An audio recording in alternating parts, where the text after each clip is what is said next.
നമ്മളൊക്കെ അന്ത കാലത്ത് നമ്മളിങ്ങനെ അടിച്ച് ഫിറ്റായി ആടി ഒഴിഞ്ഞ എല്ലാരും അറിയിച്ചിങ്ങനെ നടക്കണമായിരുന്നു. ഇന്നിപ്പോ എന്ത് സുഖം ആരും അറിയണില്ല. ഞാനൊക്കെ ഇപ്പൊ ഇങ്ങനെ പറഞ്ഞാ പോണേ സത്യം പറഞ്ഞു. ഇപ്പൊ എന്നാൽ ആർക്കും ഒന്നും അറിയില്ല, എല്ലാം ഒരു സിമ്പിൾ അല്ലേ.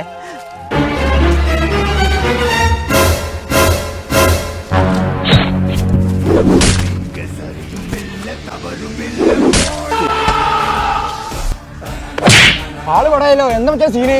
പിന്നെ പടാക്കട്ടെ. ഓ ഇന്റെ അതേപോലത്തെ ടീഷർട്ട് ഇട്ട് വന്നിക്കണേ. അപ്പൊ ഇങ്ങനെ അങ്ങനെ ആ പറ്റൂല. ഇപ്പോ ഇന്റെ അതേപോലത്തെ ടീഷർട്ട് ഇട്ട് വന്നാ കണ്ടില്ല വരുന്നത്. അപ്പൊ ഇപ്പൊ അങ്ങനെയൊക്കെയാണ്. ഇപ്പൊ എനിക്ക് കൊല്ല നമ്മൾ അതേപോലത്തെ ടീഷർട്ട് ഇട്ട് ഒരാൾ വരാനൊന്നും പറ്റൂല. തീർക്കണോ? ആ തീർത്തു. മച്ചാൻ ടൂൾസ് അടിയാ.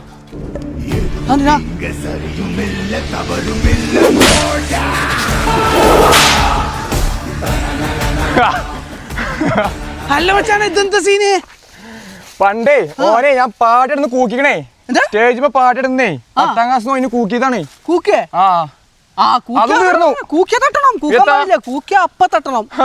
പൈസ ഇപ്പൊ എനിക്ക് സമാധാനായില്ലേ? നമ്മള് ചെറുപ്പത്തിലൊന്നും ഇങ്ങനത്തെ പരിപാടിയൊന്നും ഇല്ല.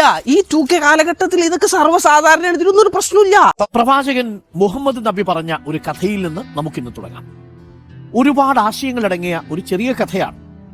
ഒരാൾക്ക് 3 തിന്മകളിൽ ഒന്ന് തിരഞ്ഞെടുക്കാനുള്ള അവസരം ലഭിച്ചു. ഒന്നാമത്തത് ഒരു സ്ത്രീയെ ചൂഷണം ചെയ്യാം എന്നതാണ്. രണ്ടാമത്തത് ലഹരി ഉപയോഗിക്കാം എന്നതാണ്. മൂന്നാമത്തത് ഒരാളെ ആക്രമിച്ചു കൊലപ്പെടുത്താം എന്നതാണ്. തെരഞ്ഞെടുപ്പിന് അവസരം ലഭിച്ചയാൾ ആലോചന തുടങ്ങി. ഏതെടുക്കും? ഒരാളെ കത്തിയെടുത്ത് കൊല്ലാൻ മാത്രം ക്രൂരമല്ല എന്റെ മനസ്സ്, അതുകൊണ്ട് അത് ചെയ്യുന്നില്ല.